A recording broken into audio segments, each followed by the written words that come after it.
जय श्री कृष्ण। तो एक बार श्री कृष्ण के भक्त उनसे मिलने आए तो उन्होंने देखा कि श्री राधा रानी जी ने श्री कृष्ण को जूठा भोग लगाया। पहले खुद चखा, फिर उसके बाद श्री कृष्ण को दिया। तो ये देखकर उनके भक्त बहुत ही क्रोधित हो गए और उन्होंने श्री राधा जी से कहा कि तुम क्या अनर्थ कर रही हो, तुम मेरे भगवान को, मेरे प्रभु को झूठा भोग लगा रही हो। श्री राधे जी ने कहा कि भोग तो मैंने इसीलिए चखा था ताकि श्री कृष्ण को कोई नुकसान न हो। लेकिन इतना सुनते ही श्री कृष्ण भक्त बहुत ही गुस्सा हो जाते हैं और वो राधा जी से कहते हैं कि ये कोई माया है और मैं ये साबित करके दिखाऊंगा।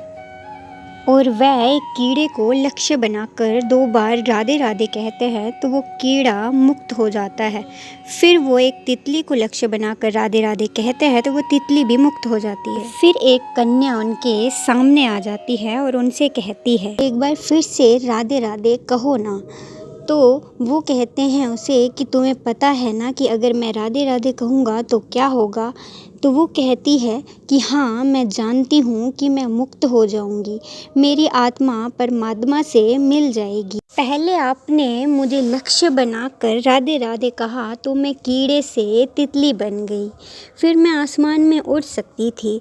उसके बाद फिर से आपने मुझे लक्ष्य बनाकर राधे राधे कहा तो मैं मनुष्य बन गई। अब अगर आप फिर से राधे राधे कहेंगे तो मेरी आत्मा परमात्मा से मिल जाएगी और मैं इस जीवन से मुक्त हो जाऊंगी।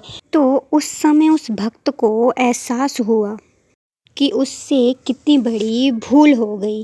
केवल 2 बार राधे राधे पुकारने से जीवन मुक्त हो सकता है, आत्मा परमात्मा से मिल सकती है। तो आप भी मेरे साथ प्रेम से बोलिए राधे राधे।